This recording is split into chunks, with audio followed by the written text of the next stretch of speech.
신앙생활을 할 때 좋은 전통들이 있습니다. 좋은 신앙의 전통은 우리의 신앙생활에 많은 유익이 됩니다. 특별히 하나님께서 한국교회에 복을 주셔서 참 좋은 전통들이 있습니다.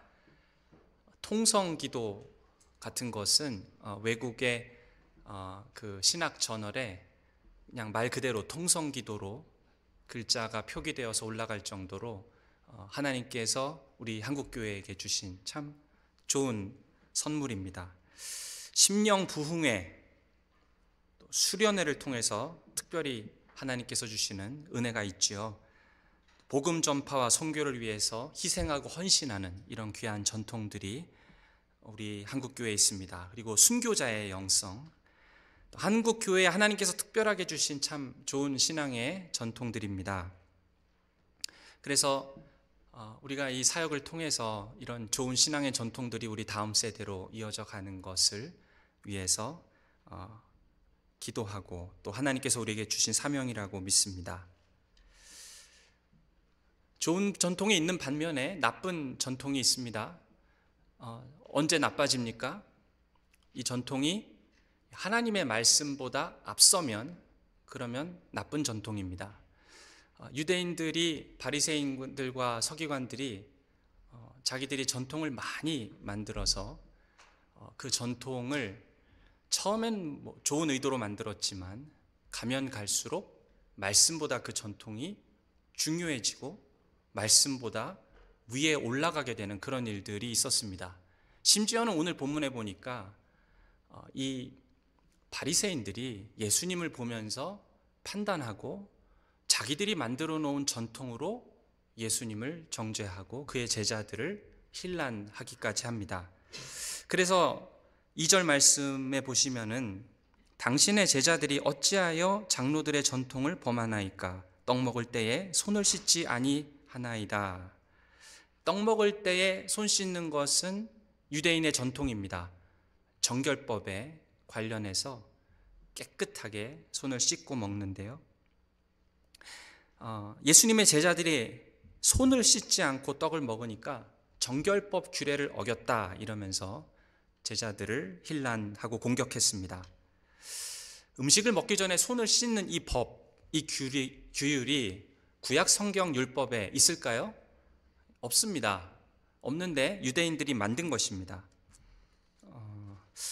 이런 정결법 규례가 성경에 없는데 유대인들은 이런 규례를 만들었습니다. 왜 만들었을까요?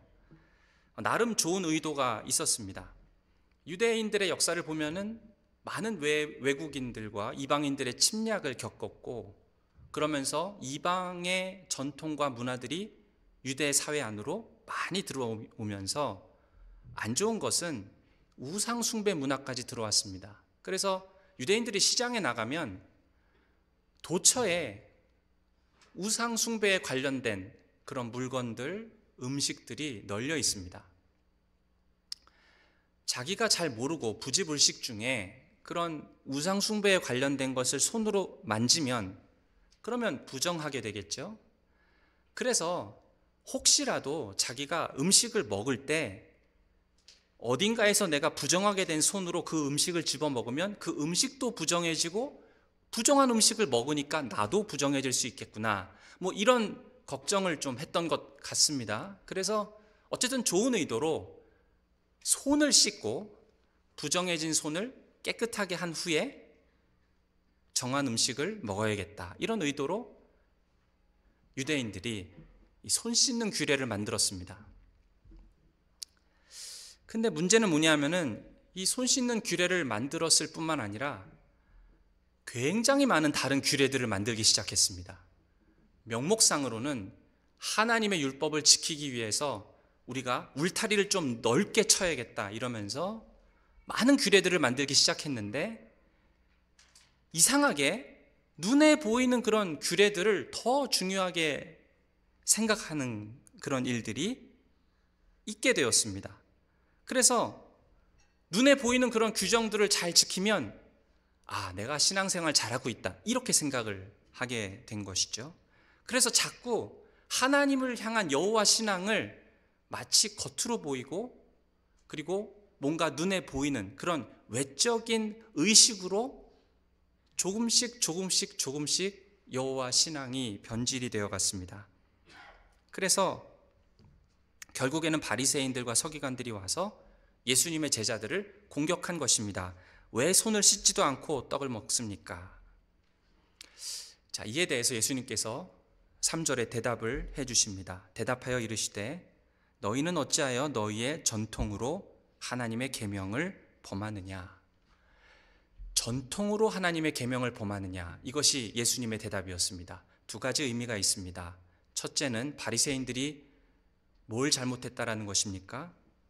사람이 만들어낸 전통을 지키다가 오히려 하나님의 율법을 하찮게 만들어버렸다라는 것입니다. 하나님의 율법을 하찮게 만들어버렸어요. 유대인들이 만든 규정들이 계속해서 늘어나다 보니까 그거를 다 외울 수가 없게 됐습니다. 그래서 그 많은 규정들을 모아다가 책으로 만들었어요. 미시나, 탈무드, 할라카 이런 책들을 보면은 규정들이 빽빽하게 적혀 있습니다. 그럼 한번 생각해 보십시오.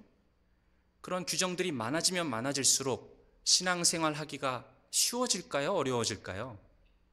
어려워지겠죠. 율법도 지켜야 되는데, 율법 지키기도 힘든데 거기에 플러스 사람들이 만들어낸 규정이 많아지다 보니까 부담이 되기 시작한 것입니다. 신앙생활이 빡빡해지죠. 그래서 유대인들이 어떻게 했을까요?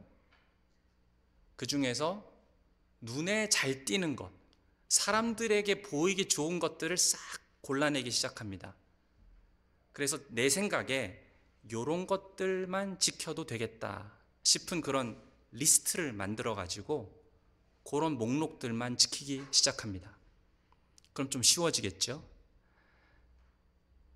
그러면서 뭐라고 속으로 생각했냐 하면은 그런 몇 가지 선택적인 조항들만 내가 열심히 잘 지키면 그럼 내 신앙은 만사오케이다. 나는 하나님 앞에서 의로운 자이고 나는 하나님 앞에서 정결하고 의로운 자이다 라고 생각을 하기 시작합니다. 그래서 사람들이 다 보이는 시장에 나가서 유대인들이 뭘 했습니까?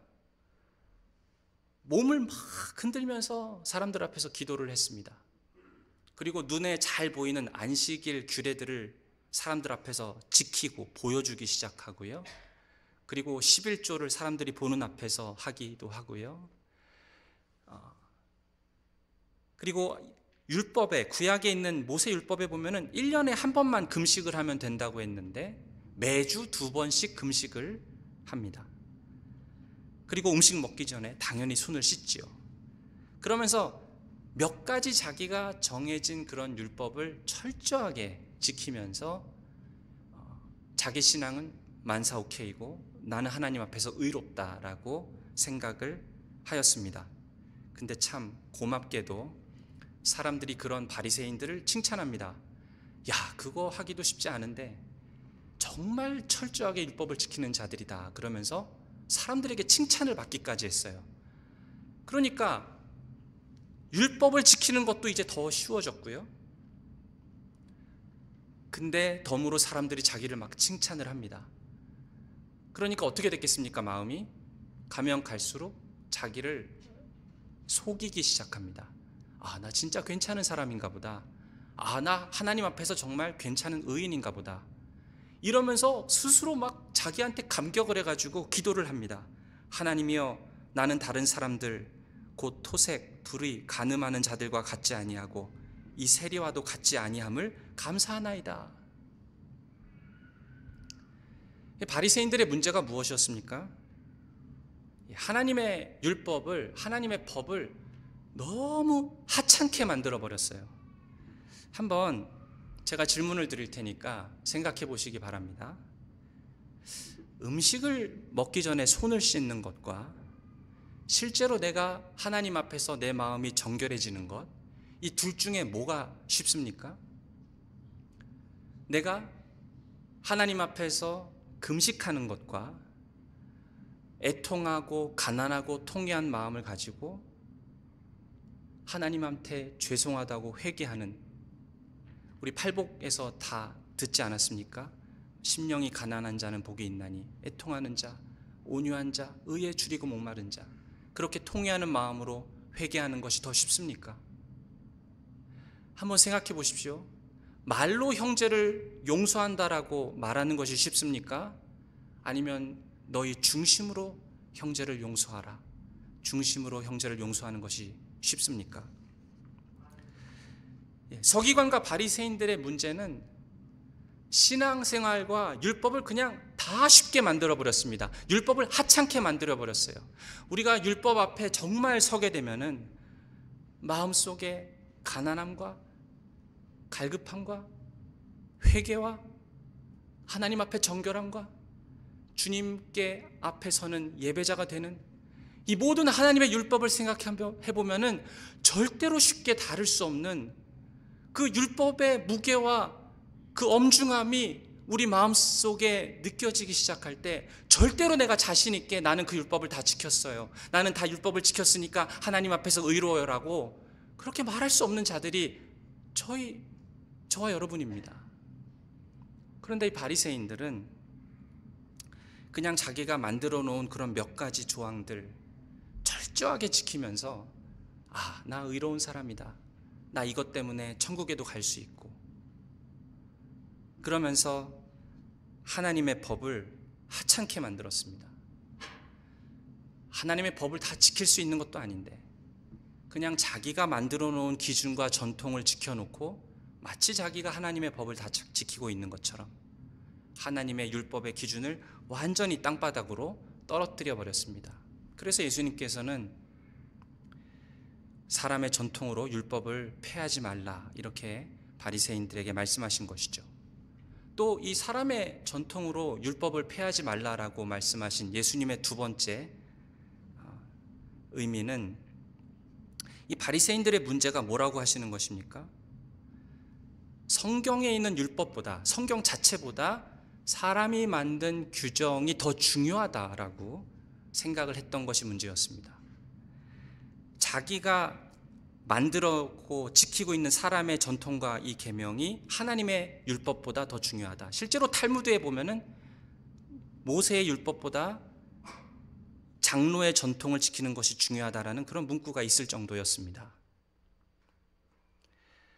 의식법, 정결법, 음식법 이런 거 다 만들어 놓고 정말 중요한 하나님의 말씀을 폐하여 버린 것이죠.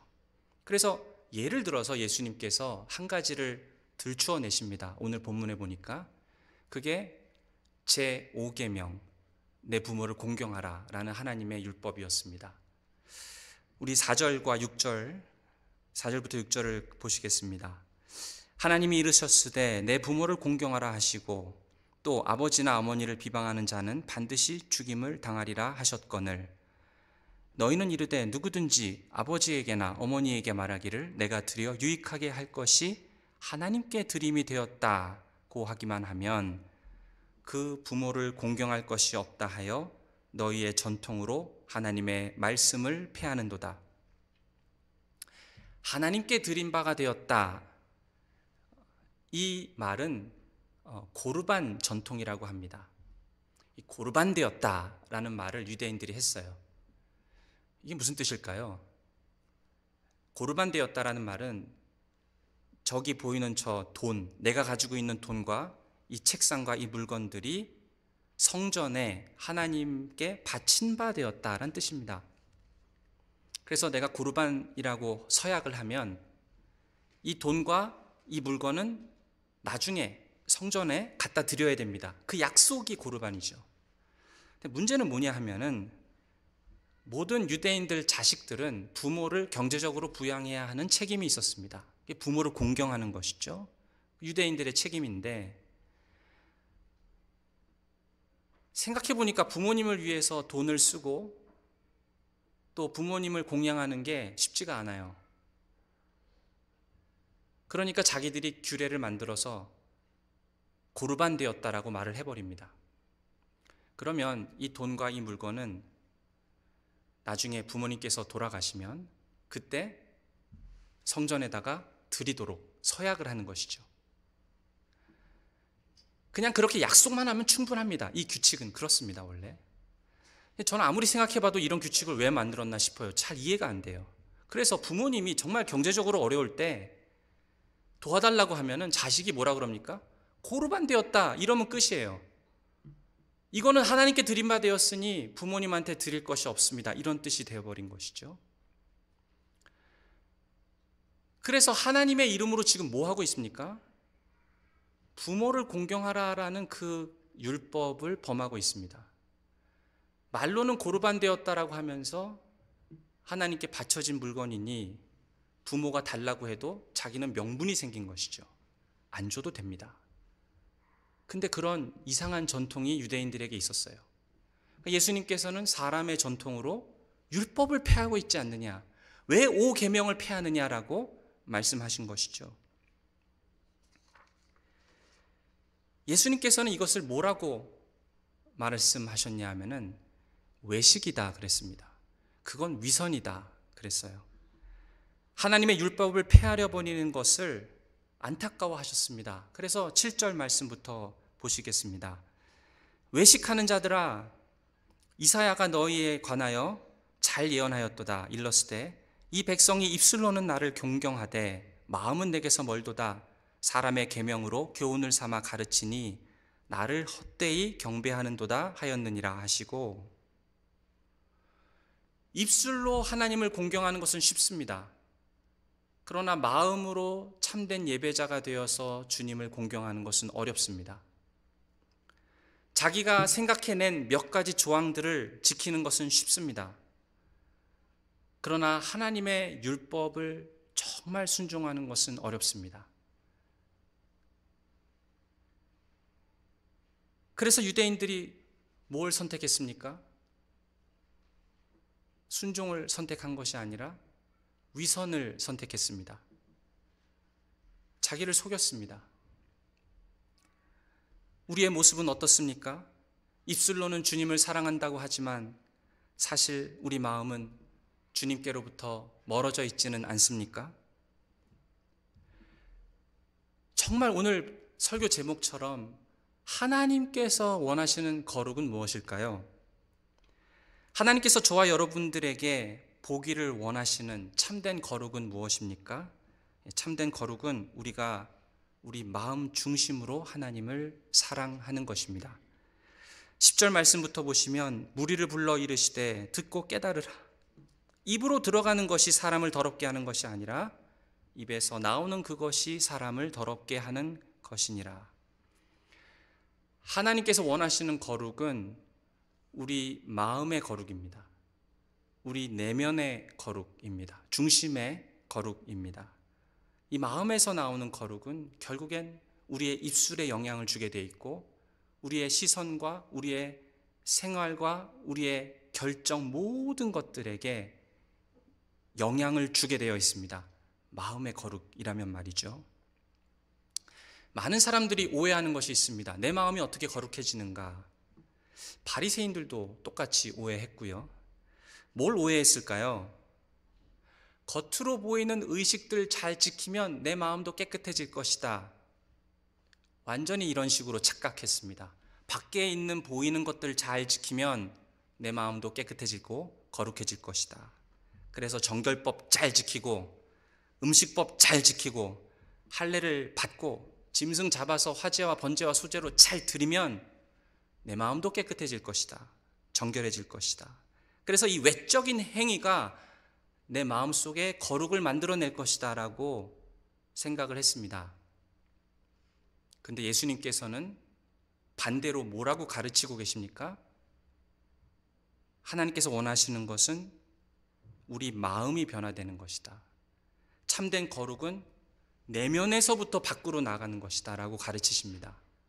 밖에 있는 어떤 행위들을 하면 우리 마음이 깨끗해지고 거룩해지는 것이 아니라 내 마음으로부터 참된 변화가 있고 그러면서 삶 속에서 말과 행동 모든 것까지 거룩이 영향을 주게 되는 것이죠. 우리의 마음이 깨끗해지고 그 마음으로부터 나오는 거룩이 결국 우리의 삶의 행동과 말을 다스리게 된다는 것입니다. 마음에서부터 흘러나와야 된다는 것이죠. 청교도 신학자 J.C. 라일은 이렇게 말합니다.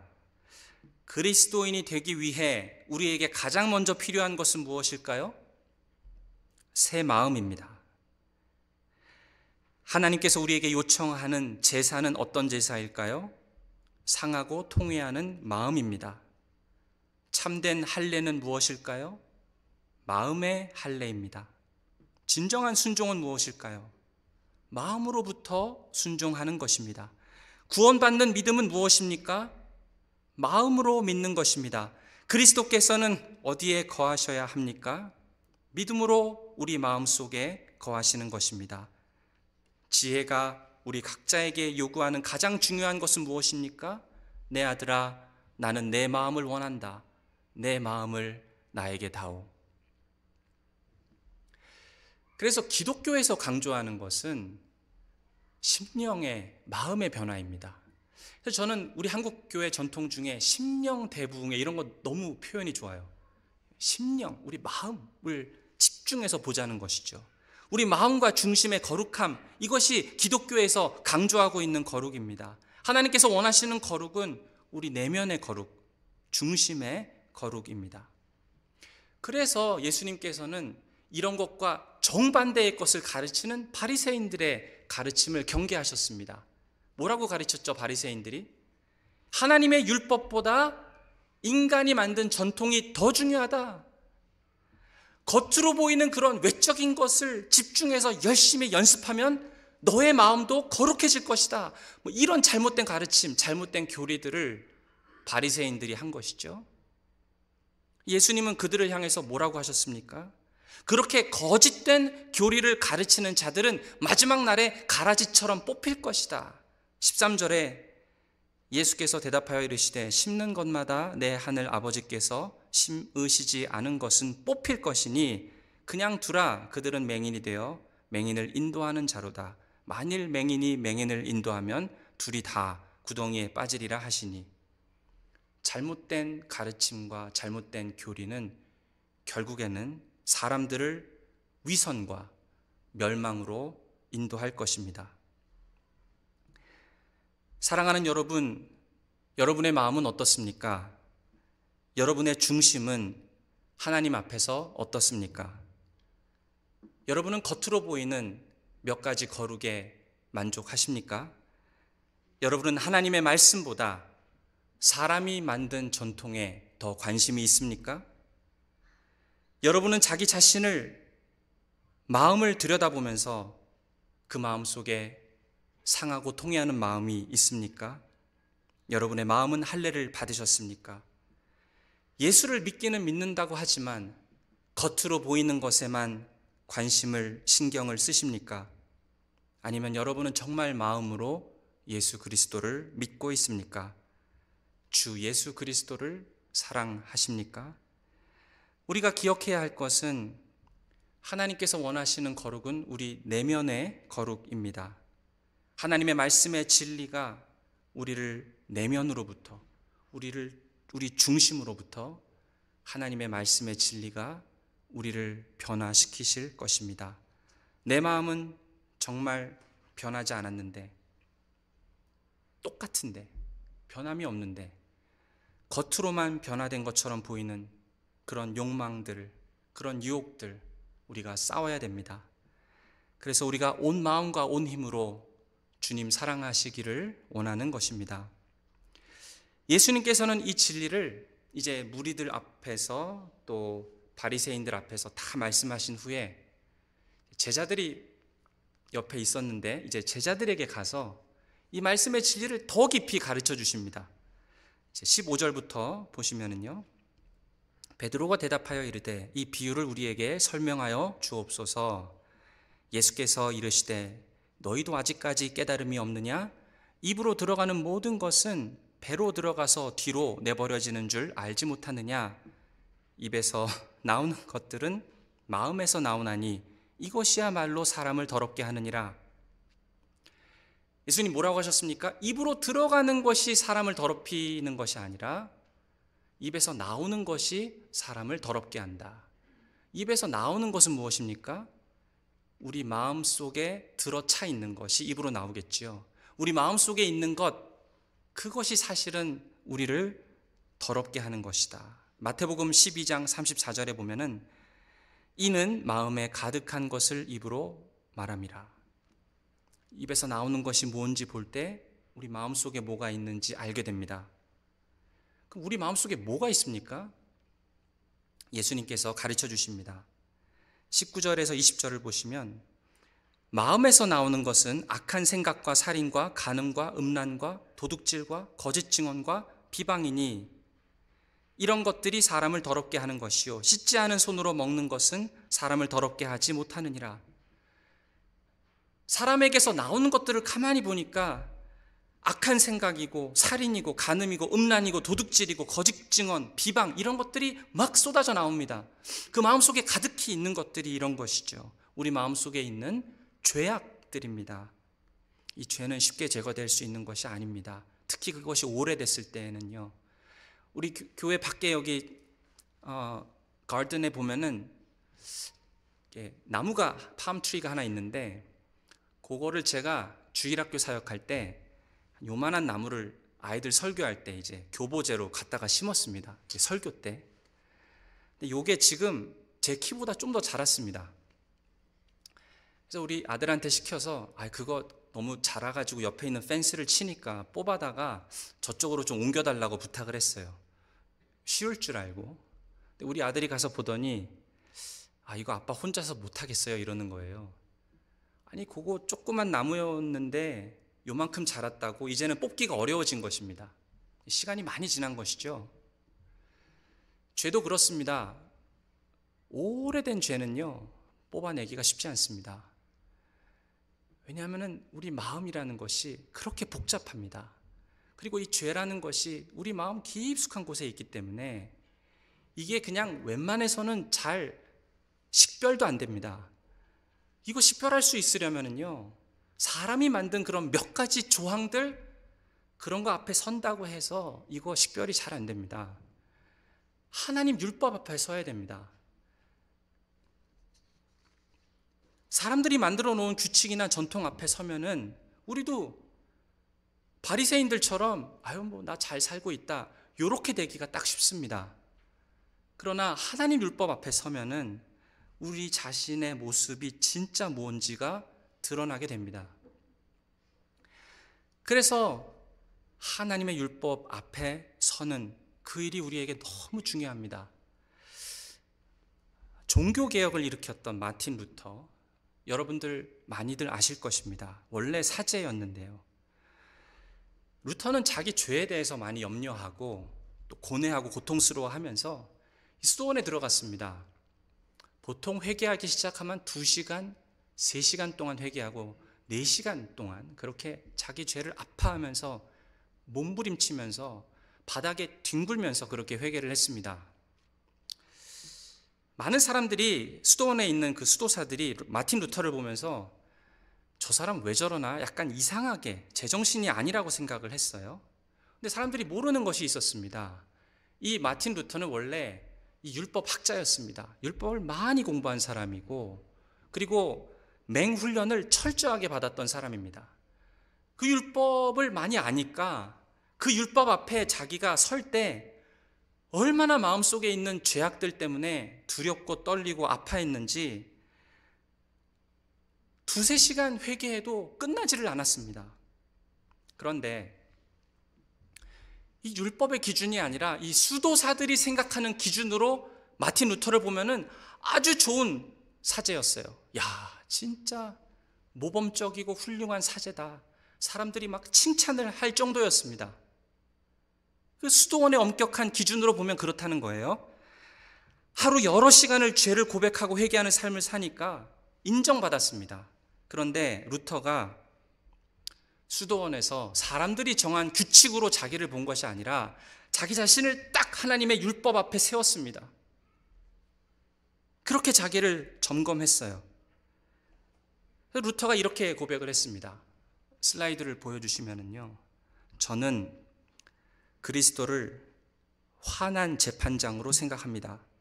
당신은 저에게 하나님을 사랑하는지 어떤지 물으십니다. 하나님을 사랑하라고요? 저는 때때로 하나님을 증오합니다. 왜냐하면 율법을 바라볼 때마다 제 의가 박탈당하기 때문입니다. 제 가치가 박탈당합니다. 저는 벌레요, 사람이 아닙니다. 저는 이것을 증오합니다. 그렇게 하나님 앞에서 몸부림치고 어느 누가 봐도 너무 의로워요. 너무 훌륭한 사제입니다. 내가 하나님 앞에서 율법을 지키기 위해서 얼마나 노력했는지, 그런데 그런 얄팍한 의를 가지고 하나님 율법 앞에 딱 서보니까 여지없이 내 모든 의가 다 박탈당해 버립니다. 오히려 내가 벌레가 된 것 같아요. 그러니까 너무 밉습니다. 하나님이 내 의를 다 뺏어가시는 분 같이 느껴져서 하나님이 너무 미웠어요. 지금 그런 고백을 루터가 하고 있는 것입니다. 만약 저와 여러분이 이런 루터처럼 하나님의 율법의 그 엄중함 앞에 섰을 때에 우리가 뭘 느낄까요? 저는 큰 죄를 범했습니다. 이렇게 고백하게 될 것입니다. 루터는 특별히 이 율법 때문에 많이 힘들어했습니다. 구약에 있는 율법 중에서 가장 중요한 율법은 바로 신명기 6장 5절입니다. 내 마음을 다하고 뜻을 다하고 힘을 다하여 내 하나님 여호와를 사랑하라. 이것이 구약에 있는 모든 율법 중에서 가장 큰 계명입니다. 하나님을 매 순간 온 마음을 다해서 사랑해야 되는데 그러지 못하는 자기 자신을 발견했습니다. 저도 오늘 아침에 단 5초도 하나님을 사랑하지 못했습니다. 우리 마음이 가장 율법의 가장 큰 계명이라는 이 말씀의 기준 앞에 섰을 때 그렇게 생각할 수 있지 않겠습니까?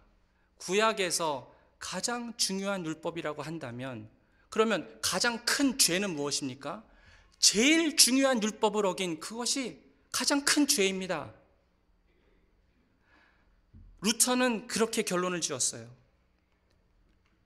가장 중요한 율법이 하나님을 마음을 다해 사랑하는 것이라면 가장 큰 죄는 하나님을 마음을 다해 사랑하지 못한 죄다. 바로 그것이요, 하나님의 율법이 우리를 데리고 가는 지점입니다. 가장 중요하고 핵심적인 계명도 잘 지키지 못하며 아예 그런 하나님의 율법을 온전히 지키는 것이 불가능하다라고 인정하고 느끼는 그 자리로 율법은 우리를 그 자리로 데리고 갑니다. 그래서 우리 스스로는 어떠한 의도 스스로 만들어낼 수 없고 우리 힘으로 도저히 자기를 의롭게 만들 수 없다라는 그 깨달음을 얻는 자리로 우리를 데리고 갑니다. 지금까지 내 마음에 내 소견에 옳은 대로 내 생각에 이런 것은 해야 되고 이런 것은 하지 말아야 되고 내가 만들어 놓은 규칙과 전통 이런 것들을 많이 지키면서 속으로는 은근히 이 정도 했으면 나도 하나님 앞에서 의롭다 되지 않았을까라고 생각하는 우리 자신이 하나님의 그 율법 앞에 섰을 때 여지없이 내가 쌓아놓은 모든 의가 다 종이 조각처럼 흩어져 버리고 다 녹아버리는 그런 경험들을 하면서 나는 하나님 앞에서 내 혼자 노력과 내 지혜와 내 판단으로 의로워질 수 있는 방법이 없는 사람이구나 라는 것을 깨닫게 됩니다. 율법은 우리를 그 지점까지 데리고 갑니다. 그리고 거기서 우리 하나님을 바라볼 수 있게 도와줍니다. 하나님의 은혜 외에는 나는 의롭게 될 수 없구나. 그때 잘 생각하셔야 됩니다. 그때 유대인들과 바리새인처럼 위선을 선택하시겠습니까? 아니면 하나님을 바라보고 우리 하나님께로부터 오는 은혜를 붙잡으시겠습니까? 내가 율법을 바꿔서 바리새인들처럼 몇 가지 내 기준에 좋아 보이는 것들을 정해서 그거를 잘 지킨다고 해서 그것이 우리를 의롭게 만드는 것이 아닙니다. 그것이 구원의 길이 아닙니다. 저와 여러분을 구원할 수 있는 유일한 길은 오직 예수 그리스도의 온전하신 의 그것만을 내가 의지하는 것입니다. 그 예수 그리스도의 온전하신 의를 의지하는 것 외에는 저와 여러분이 의로워질 수 있는 방법이 없다는 것을 인정하는 것입니다. 그 예수 그리스도의 의만 의지하는 사람이 복음을 아는 사람입니다. 그 사람이 믿음이 있는 사람입니다. 그리고 그렇게 그리스도의 의만 의지하며 나아갈 때 성령님께서 여러분의 심령 가운데 역사하실 것입니다. 성령께서 저와 여러분이 하나님께서 바라시는 그런 거룩함, 내 심령에 내 마음 깊숙한 곳으로부터 성령 하나님께서 도우셔서 내 마음을 송두리째 갈아엎으시고 내가 이때까지 붙잡고 있었던 내 견해, 내 소견 이런 거 다 내려놓게 하시고 우리를 말씀 앞으로 찾아가서 그 앞에 자기 자신을 세우는 그 일을 할 수 있도록 성령님께서는 우리를 도우십니다. 우리가 그렇게 거룩을 추구할 수 있도록 도와주십니다. 그냥 내가 다 가르쳐줬으니 이제는 너가 알아서 해라. 절대로 그러시지 않습니다. 적당히 그냥 몇 가지 내 마음에 드는 몇 가지 그냥 잘 지키면 마치 나는 하나님 앞에서 의로운 자가 된 것처럼 그렇게 자기를 속이는 자리로 우리를 인도하지 않으시는 분이십니다. 그냥 이 정도 신앙생활 하면은 됐지라고 만사 오케이다라고 생각하는, 그냥 예배 한번 잘 드리고 회개 한번 잘하고 밖에 나가서 내 마음대로 사는 그 정도로 우리를 인도하시지 않으십니다. 오히려 성령님께서는 우리 마음속에 정말 무엇이 꽉 들어차 있는지 보라고 하십니다. 말씀 앞에 정직하게 나아가서 그 율법 앞에 우리가 탁 서서 그 율법이 비추는 내 정말 깊숙한 곳에 있는 그런 모습들을 보라고, 너의 마음에 좀 집중하라고 성령님께서는 우리를 인도하십니다. 사랑하는 여러분, 심령의 거룩함과 중심의 진실함을 추구하는 것, 하나님께서 주시는 은혜입니다. 만약 여러분 마음속에 그렇게 하고 싶은 마음의 소원이 있다라고 한다면 하나님께서 성령으로 여러분 안에 지금 역사하고 계심을 믿으시기 바랍니다. 이것은 오직 성령님께서 우리에게 은혜를 주셔야 가능한 일입니다. 그래서 그 율법 앞에 서서 우리의 모든 거짓과 위선이 고쳐지고 우리의 중심으로 마음의 뜻과 힘을 다해서 우리 주 하나님을 사랑하기를 소원하고 그렇게 사랑하는 저와 여러분 되시기를 축원드립니다. 이 시간 기도하시겠습니다. 우리 기도하실 때에 하나님,